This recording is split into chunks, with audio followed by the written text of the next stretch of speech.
Welcome to another installment of Friday Q&A. I hope you enjoyed my, I don't know what that was, my attempt at some chord melody stuff. Nevertheless, thank you so much for this week's questions. As always, if you have questions for next week's Q&A, please leave a comment. Ask me anything you would like.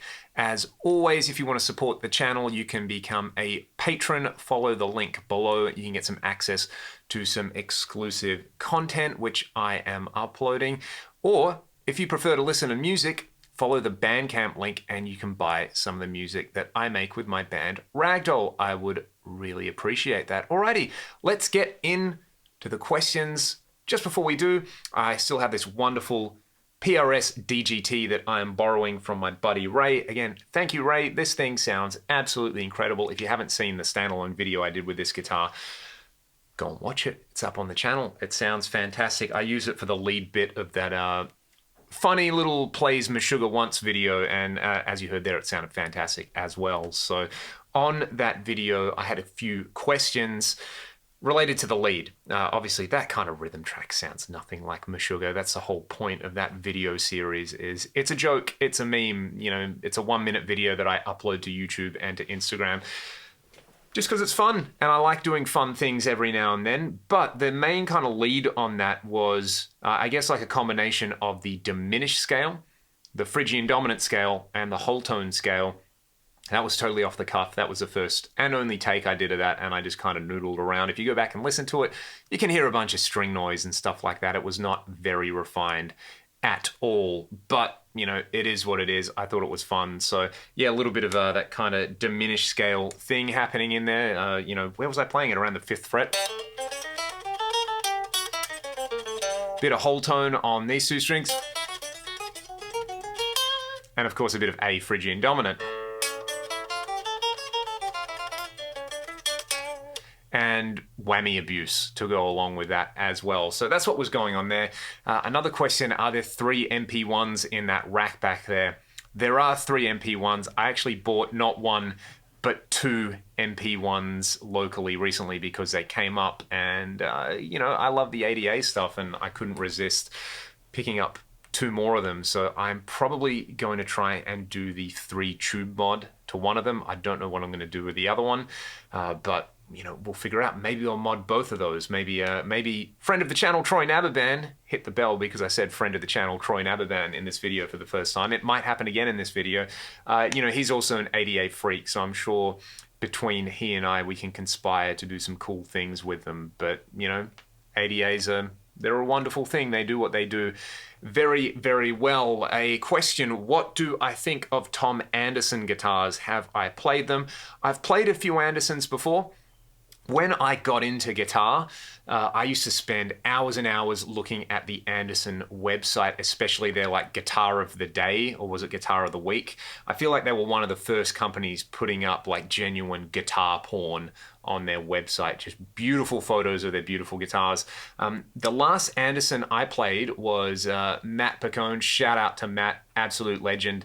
At Axfest, he had his orange Anderson there, and that thing was stunning, an absolute work of art. I had played an Anderson a few times before that, and I'd been like, yeah, this is a cool guitar, but that one, Matt's Anderson, is just beautiful thing. It really makes me want one. On that note, this was like a reply to that question, what about Vigier guitars?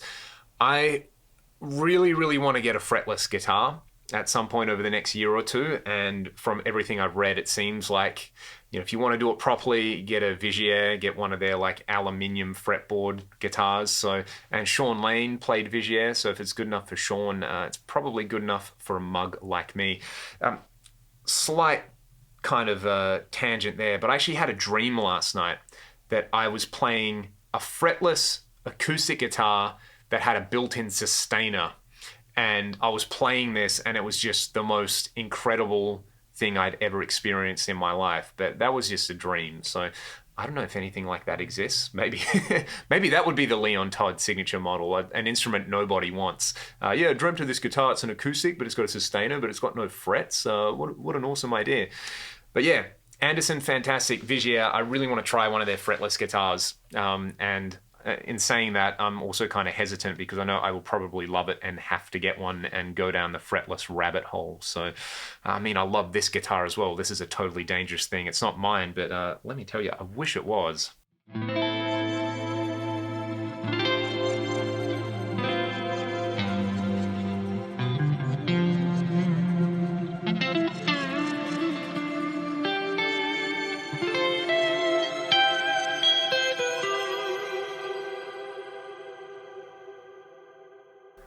How Not to Whammy Bar 101 by Leon Todd. Let's roll on with these questions. This was a question regarding the LT-TV mix impulse response that I have shared for use with, the modeling device of choice. I feature this in nearly all my Axe FX videos. It is one of my go-tos. And the question was, what cabinet does it come from? I have a Marshall 4x12 TV, so the tall vintage cab with 25 watt Celestions. And that is a mix between a Shure SM7B and a Royer 121 microphone on that particular cab.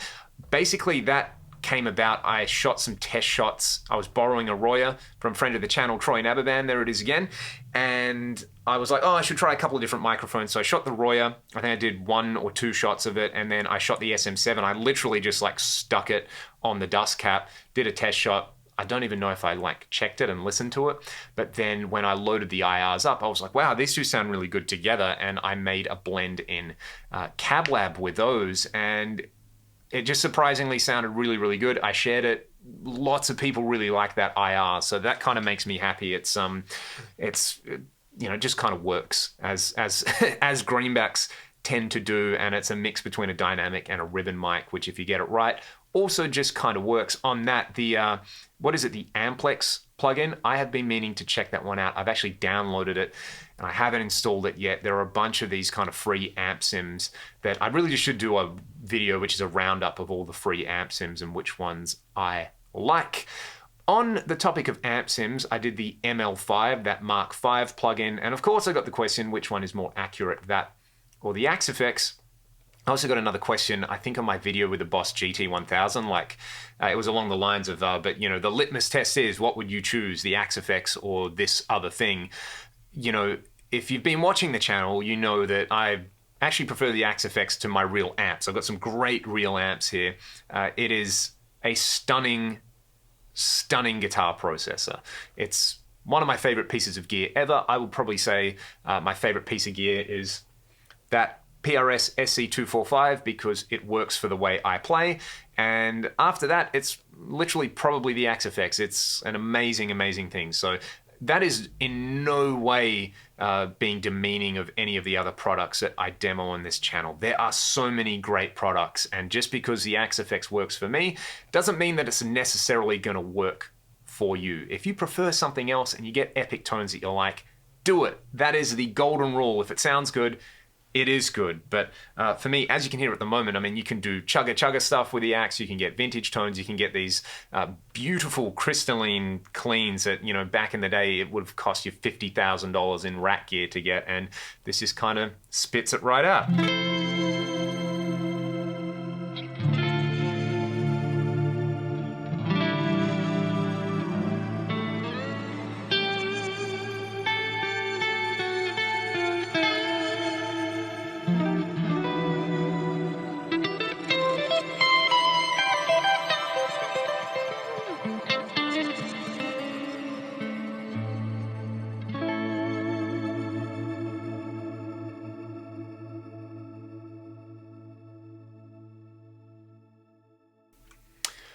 Right on.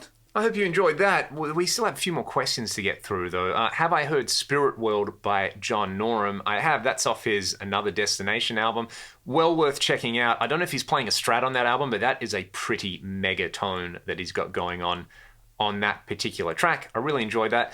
Alice in Chains, 5 Killer Riffs sounds like a pretty good thing. That's a question from my buddy Tyler Britton.